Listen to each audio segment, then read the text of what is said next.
오늘부터 우리 이렇게 예배하는 자 우리 시리즈 설교를 하게 되는데요. 사실은 제가 목회하면서 예배에 대해서 좀 집중적으로 한 10시간 정도 이렇게 사실은 공부를 좀 하고 우리가 예배를 드리는데 우리가 놓치는 게 참 많거든요.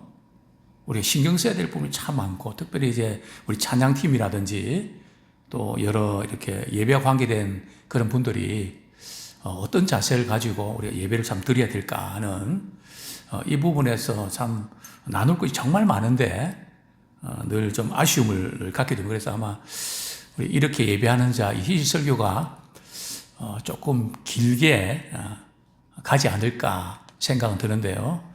어쨌든 대단히 중요한 그런 부분들을 오늘부터 좀 다루기를 소원합니다. 오늘 우리 요한복음 4장 23절부터 우리 24절 말씀을 중심으로 이렇게 우리 예배하는 자라는 제목으로 함께 은혜를 나누길 원합니다.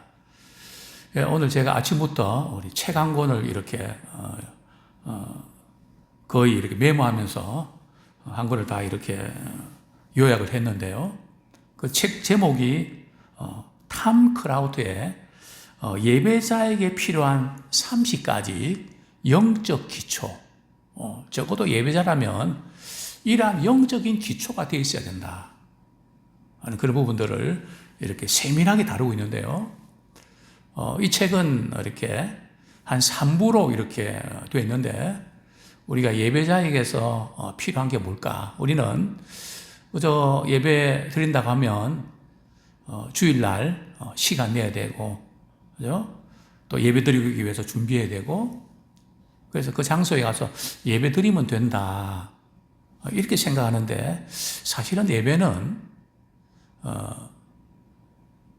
그렇게 드릴 수 있는 게 아닙니다. 예배는 어떻게 보면 종합예술이거든요.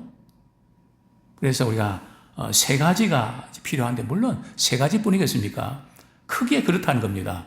첫 번째로 다루고 싶은 것은, 예배자는 평소의 생활 가운데서 말이죠, 세 가지를 누리고 살아야 됩니다. 사실 그 예배는 그저 우리가 주어진 시간에 주어진 장소에 와서 단순히 드려지는 거 너무 중요한데요. 그러나 예배는, 엄밀한 의미에서 예배는 말이죠, 월요일부터 토요일까지 하나님과 함께 살았던, 진리의 말씀과 주님의 은혜를 경험하며 살았던, 또 그러면서 반응하고 순종했던 것들을 주일날 가지고 와서 그것을 드리는 게 예배거든요. 그런 점에서 우리 예배자에게서 참 중요한 세 가지. 그러니까 예배자는 이것을 평소에 누리면서 살아야 된다는, 그래야 우리가 예배를 드릴 때도 진정한 예배를 드릴 수 있는 그런 은혜가 있다는 거죠. 첫 번째는 뭘까요? 예배자는 친밀감을 누려야 됩니다. 누구와의 친밀감요? 하나님과의 친밀감을 누려야 되죠.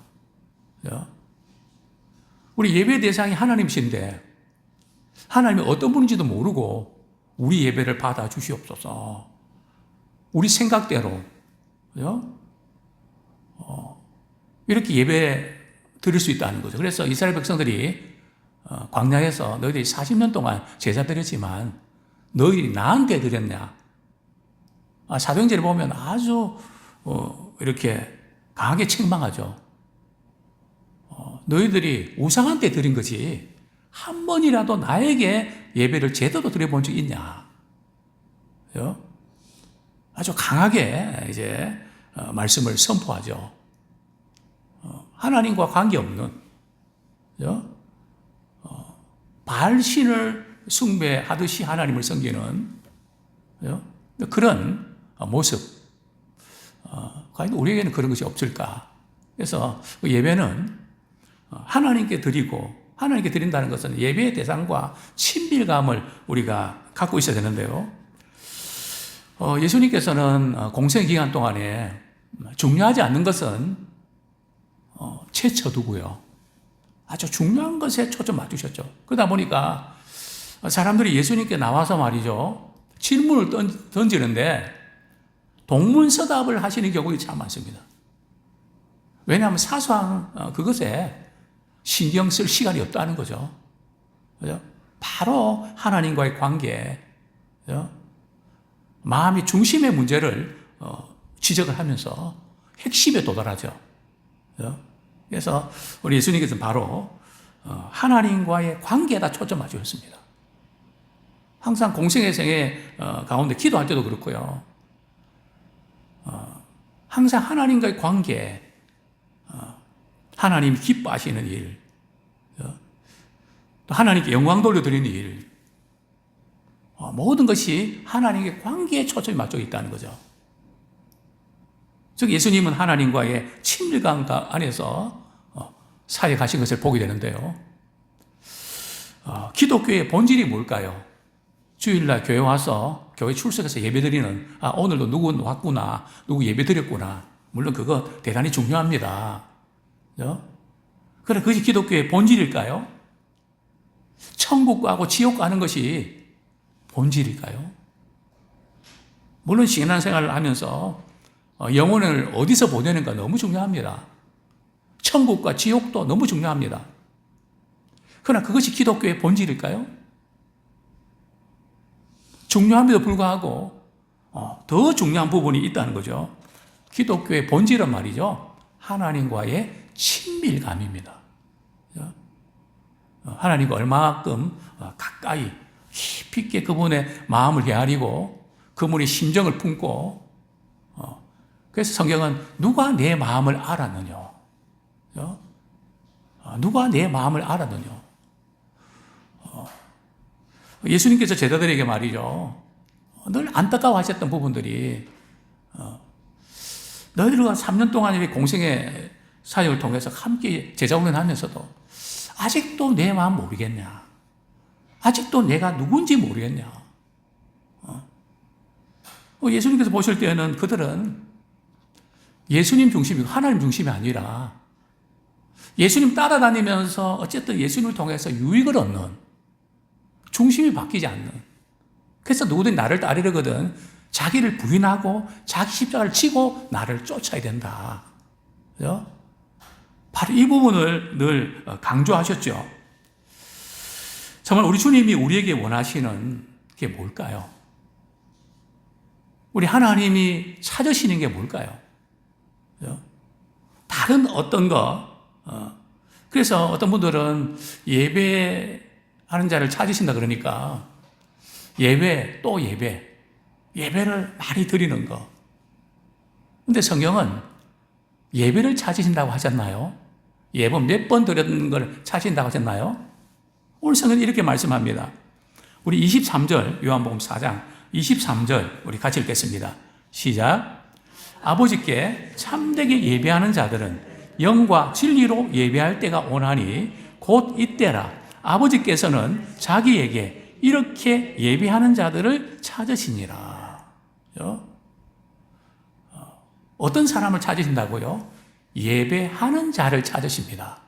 어떤 장소에, 어떤 건물에 얼마나 많은 사람이 모였는가, 그걸 찾으시는 게 아니고,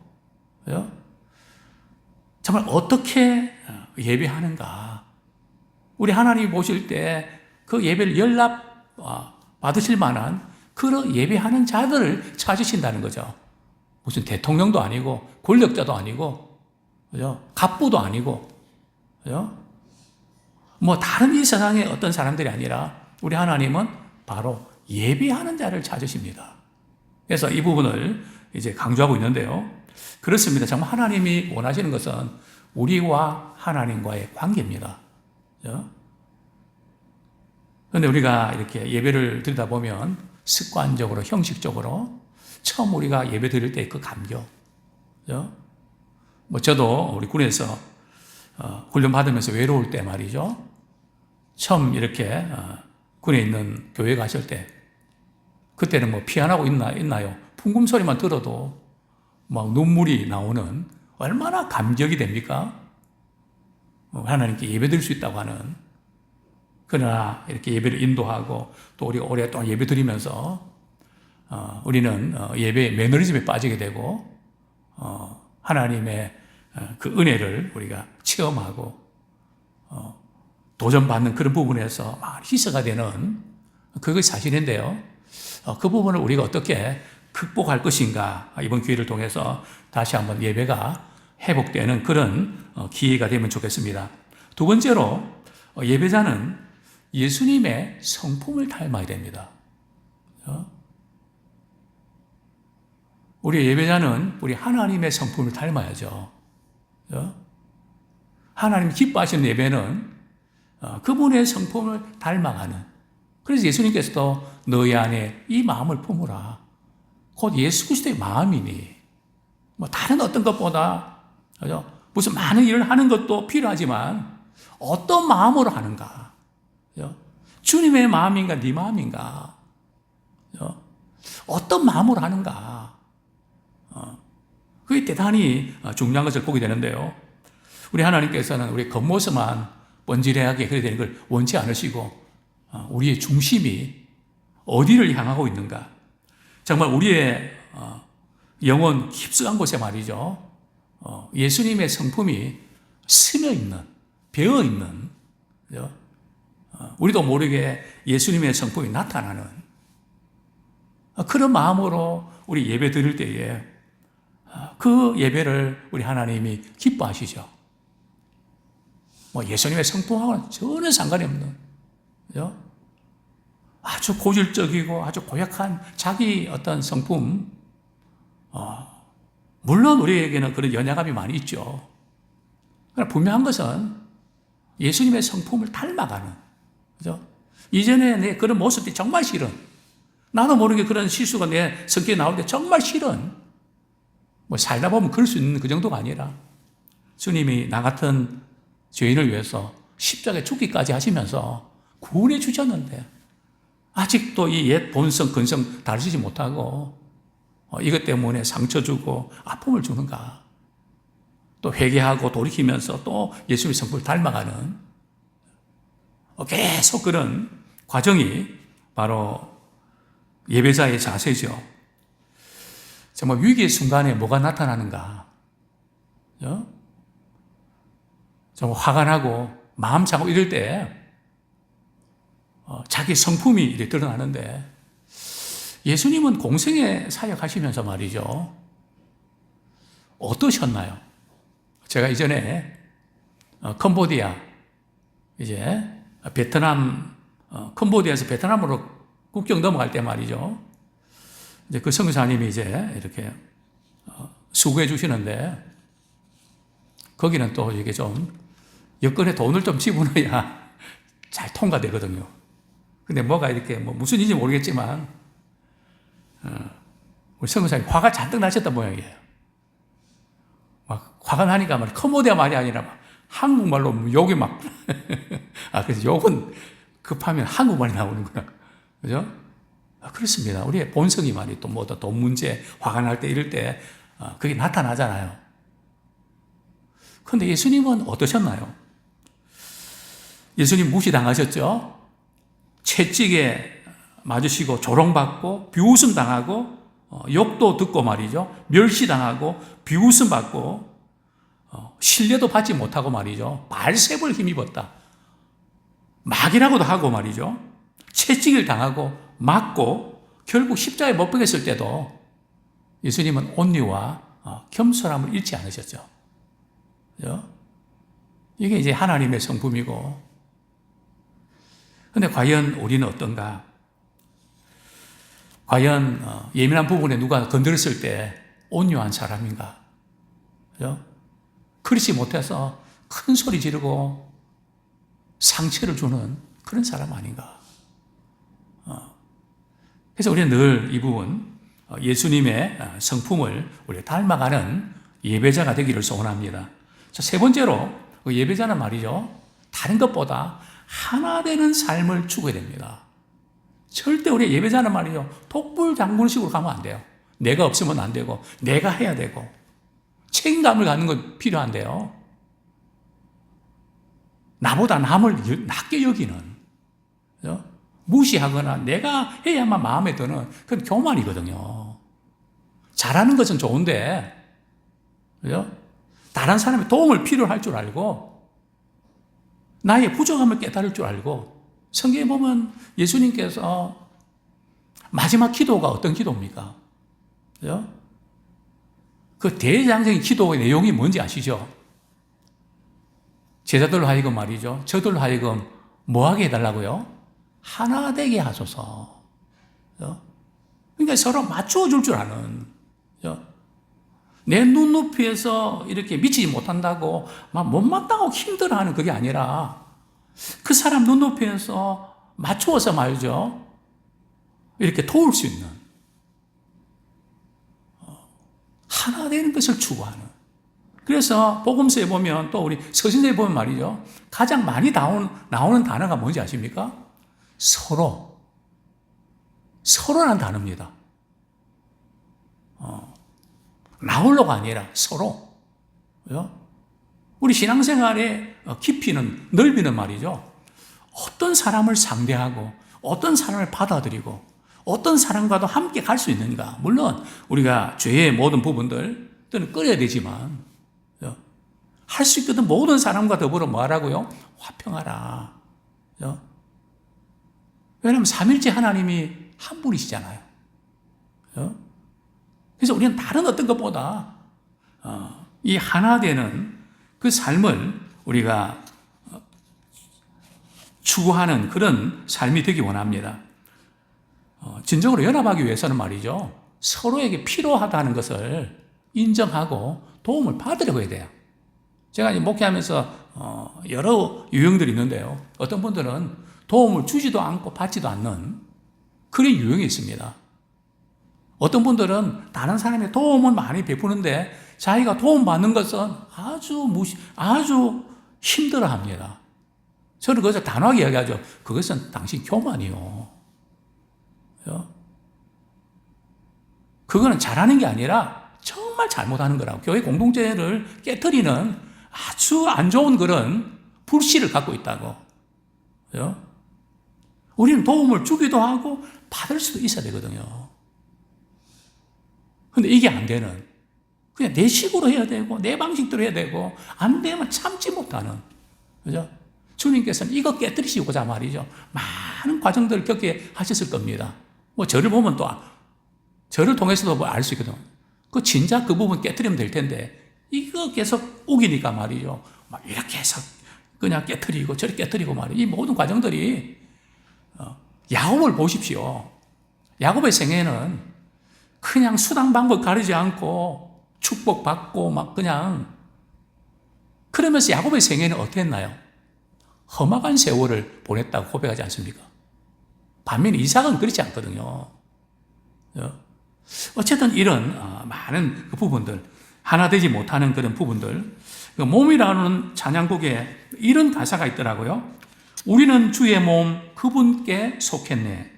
난 당신의 일부 우리가 함께할 때 강해진다네. 당신을 통해 그분 내게 말씀하시네. 당신을 통해 고치시네. 당신을 통해 나를 위로하시네. 당신을 통해 그분이 살아계심을 알았네. 그러니 기도의 시간을 가져요. 사랑합니다라고 고백하는 시간을 가져요. 당신이 내게 관심을 가지고 있음을 알게 해주세요. 항상 내 옆에 있을 거라는 걸 알아야 하기 때문이죠. 그러면 항상 주님은 당신을 통해 일하도록 자신을 내주게 되죠. 주님이 일하신 것도 서로의 이런 관계 속에서 서로 필요하고 도움을 주고받을 때에 통로가 돼서 풍성한 은혜를 주신다는 것이죠. 자, 두 번째로 오늘 본문을 중심으로 해서 이렇게 예배하는 자가 되어야 합니다 하는 말씀을 드리겠습니다. 우리가 범죄하기 전에 아담 하와와 하나님과 관계는 어땠을까요? 하나님과 관계가 깊은 관계 아닙니까? 에덴 동산에서 그 관계. 범죄하기 전에 인간과 하나님의 관계는 참 깊은 관계죠. 그러나 인간이 범죄함으로 하나님과의 관계가 깨어졌죠. 하나님과 단절된 관계가 됐죠. 그래서 사람들은 하나님을 찾지 않고 하나님의 대용품을 찾기 시작했습니다. 마땅히 하나님을 찾고 그분을 경배하고 영광 돌려드렸는데 하나님 아닌 것들, 피조물을 말이죠. 조물주와 바꾸어 섬기는. 그 로마서에 보면 바로 그 말씀 아닙니까? 그러면서 인간은 허망한 삶, 마음이 어두운 삶, 불행한 삶을 자초하게 되었죠. 그래서 오늘 본문에서 이제 강조하는 부분이 바로 그 부분이죠. 예배하는 자, 즉 하나님을 찾는 자. 예수님의 십자가 사건이 하나님께 나갈 수 있는 길을 열어주신 거잖아요. 이렇게 예배하는 자를 찾으신다. 그렇습니다. 자, 오늘 본문에 보면 사마리 여인이 우리 잘 아는 대로 예수님이 메시아인 것을 발견하게 되죠. 예수님 메시아이라는 사실을 알고 나니까 제일 궁금한 게 뭡니까? 바로 하나님께 예배 드리는 거, 예배 문제를 다룹니다. 예배 어디서 드려야 될까요? 유대인들은 예루살렘 성전에서 이렇게 예루살렘에 드려야 된다 그러고, 사마리아인들은 그리심산에서 예배 드리는데 그러면 되나요? 예수님께서 뭐라고 말씀하십니까? 어디서 예배 드리는가가 중요한 것이 아니라 어떻게 예배 드리는가가 중요하다. 그 부분을 강조하시죠. 그래서 아버지께 참되게 예배하는 자는 영과 진리로 예배할 때가 오나니 곧 이때라. 아버지께서는 자기에게 이렇게 예배하는 자들을 찾으신다. 보면 참으로 예배하는 자들을 찾으신다. 이렇게 말씀하고 있습니다.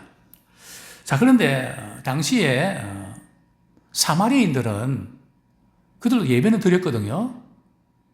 사마리아인들은 예배를 열정적으로, 그죠? 이렇게 드렸습니다. 뜨겁게 드렸습니다.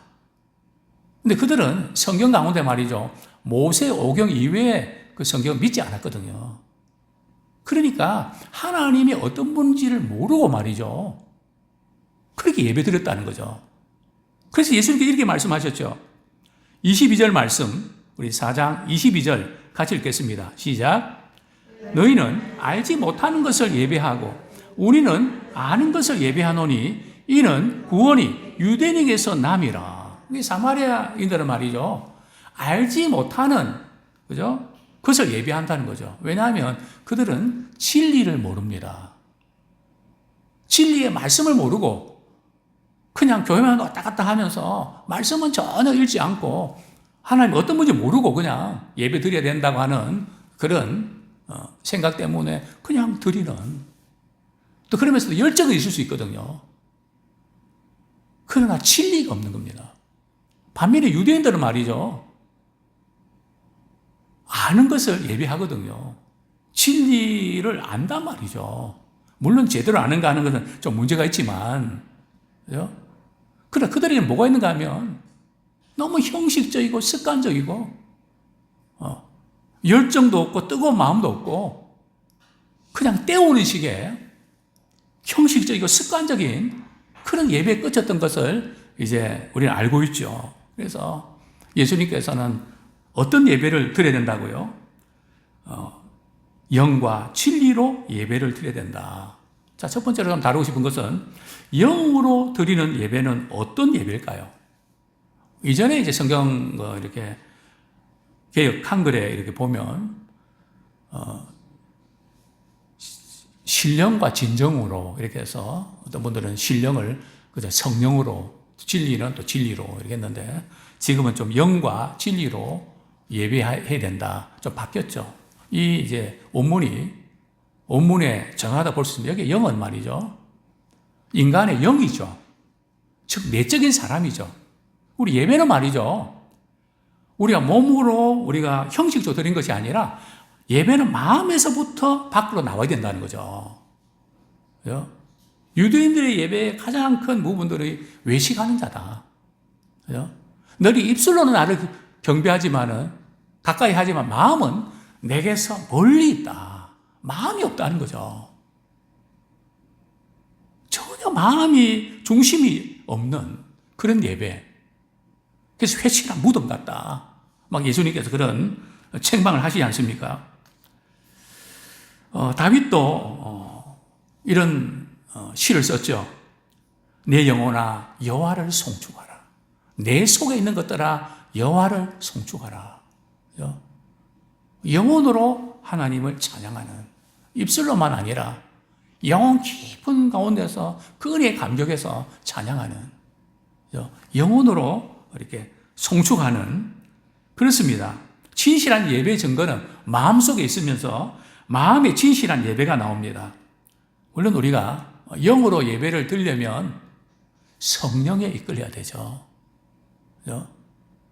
성령에 이끌리지 않고는 우리 진정한 예배를 드릴 수가 없습니다. 성령에 붙잡힌 바 되어야 되죠. 특별히 이제 목회자로서 제가 느끼는 특권이라 그럴까, 복이라 그러면 말이죠. 말씀을 전하면서 항상 그런 건 아니지만 성령께서 붙잡아 주시고 성령께서 말씀을 주시는구나, 말씀하시는구나, 그 부분을 이렇게 경험할 때가 모든 목회자에게 있을 것입니다. 성령께서 주시는 그 말씀, 우리가 다 알고 있지만 또 우리가 말할 때도 그런 부분들을 우리는 경험하게 됩니다. 어쨌든 영으로 드리는 예배, 또 영으로 드리는 예배라는 것은 말이죠, 하나님께 집중되어 있어야 됩니다. 마음이 말이죠, 다른 데 가 있으면 안 된다는 거죠. 그런데 많은 분들이 예배를 드리면서 마음이 나누어진 상태에서 드리는 경우를 많이 봅니다. 딱 거기에 붙잡혀서 말이죠, 뚜껑이 열려야 되는데, 뚜껑이 열린다는 게 나쁜 의미에서 뚜껑이 열린다 그런 표현이 아니고요. 마음이 좀 열려 있어야 되는데 여러 가지 크고 작은 문제 때문에 딱 막혀 있는. 뿐만 아니라 우리가 영으로 예배드리려 그런 말이죠. 우리가 세상에 살면서 범죄했던 그 부분들, 죄지었던 부분들 때문에 하나님과 관계가 막혀 있잖아요. 이 막혀 있던 이 부분을 뚫어야 돼요. 그래야 찬양과 기도와 말씀 가운데 진정한 예배를 드릴 수 있거든요. 이게 막힌 상태에 이렇게 하게 되면 입만 살아 움직이고 마음에는 마음과 영이 겉도는 그런 예배를 우리가 드리게 됩니다. 자, 두 번째로 우리가 영과 진리로 예배드려야 되는데요. 진리는 말 그대로 성경 말씀대로 진리의 말씀을 따라서 드려야 되죠. 그래서 우리 진리의 말씀을 들려줄 때에 믿음으로 연합할 때 그대로 반응하고, 그럴 때 역사가 나타나죠.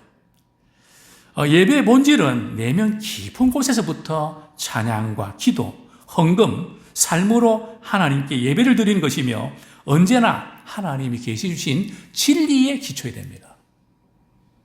내 식으로 예배 드리는 것이 아니라 말씀을 통해서 하나님이 어떤 분이신지, 또 찬양 드릴 때는, 기도 드릴 때는 언제부턴가 저는 찬양 드리면서 그냥 리듬이라든지 가사 따라가기 바쁜 게 아니라 피드백을 합니다. 정말 그런가? 반문을 합니다. 그냥 아무런 생각도 마음도 없는 그냥 예배 그 시간에 그냥 따라서 하는 앵무새처럼 그런 예배 드리지 않는가 돌아보게 됩니다. 자, 마지막으로 왜 예배를 신앙의 최우선으로 삼아야 될까요? 우리 신앙생활 하면서 시험에 들었다는 이야기를 종종 합니다. 왜 시험에 들까요? 가인도 제사 드리다가 예배 드리다가 시험 들었거든요. 그래서 동생까지 죽이지 않습니까? 이런 일이 얼마든지 일어날 수 있다는 거죠. 우리 예배에 우리 실패할 때, 우리가 이렇게 주님 일하면서 피곤하고 그냥 교만도 생기고 불평하게 되고, 왜 그럴까요? 예배를 통해서 주님 앞에서 내 자신이 깨지고 부서지고 은혜에 감격하고 그럴 때 그냥 그 은혜에 감사해서 자원하고 기쁜 마음으로 하게 되는데, 이게 안 될 때 나만 왜 그래야 되냐고, 뭐 이런 우리 인간적인 생각이 터져 나오게 되죠. 정말 우리가 예배를 우리가 드리는 것이 참 중요한데 우리가 너무 잘 아는 거죠. 예배는 창조의 목적이잖아요. 이사야서에 보면 내 영광을 나타내기 위해서 인간을 지으셨다 그랬잖아요. 또 하나님이 우리를 구원하신 목적이고요. 하나님 우리를 구원하신 목적은 예배 드리기 위해서요. 또 하나님 우리를 축복하신 목적도 예배 드리게 하기 위해서. 모든 것이 그분의 이름을 높이고 찬양하는. 또 두 번째로 우리에게 중요한 부분들은 왜 예배를 신앙 최우선으로 해야 되는가 말이죠. 예배를 통해서 하나님의 뜻이 말이죠. 우리 자신에게 나타나기 때문에 그렇습니다. 예배를 통해서 하나님은 그분 자신을 우리 알려주시거든요. 뿐만 아니라 또 우리가 또 어떻게 될지 그 부분들을 우리가 또 알려주시죠. 우리 직장생활, 가정생활, 사회생활 할 때 여러 가지 필요한 많은 것들 예배를 통해서 저는 이렇게 표현하고 싶습니다. 뭐 책에 있는 것도 아니고 예배가 뭔가. 제가 목회자가 된 것은 예배 때문에 목회자가 됐다고도 과언이 아닙니다. 예배 드리는 게 너무 좋아서요. 세상에서 제일 좋은 것이 예배였습니다. 주일이 이렇게 지나가는 것이 제일 가슴 아팠고요. 언제 또 주일 오나. 어제는 주일을 밤새도록 말 잠도 안 자고 기다렸던 예배 드리고 싶어서. 그래서 아마 이렇게 또 하나님께서 또 목회에 도전을 주셨는지 모르겠습니다. 근데 예배를 드리면 막 헝클어진 모든 생각들 이런 것들이 말이죠. 하나님의 관점에서 바라볼 때에 퍼즐처럼 말이죠. 착착 맞아 떨어지는. 그죠? 인생의 파편처럼 막 이런 것들이 말이죠. 하나님 말씀 안에서 하나하나 정리가 되는. 그죠? 그런 놀라운 은혜를 정말 신비하다. 또 예배는 하나님의 스포트라이트를 받는 순간이다. 그죠? 하나님 우리를 찾으시니까요. 그죠? 얼마나 참 복된 그런 것이 예배인지 모르겠습니다. 그래서 우리는 예배에 회복의 절실히 필요합니다. 하나님의 임재하심을 체험하고 예배드리는 우리 성도들 얼굴 속에서 감동의 눈빛과 기뻐하는 표정들, 또 기뻐하는 눈물과 웃음이 가득한 또 교회를 나서면서 참 힘있는 그런 발걸음 보고 싶습니다. 아무쪼록 우리 이번 이렇게 예배하는 자 시리즈 설교를 통해서 말씀을 전하는 저나 우리 모두가 다시 한번 우리 예배가 회복되고 예배를 통해서 우리 하나님께 영광 돌려드리는 그런 놀라운 기적의 시간 되기를 축원합니다.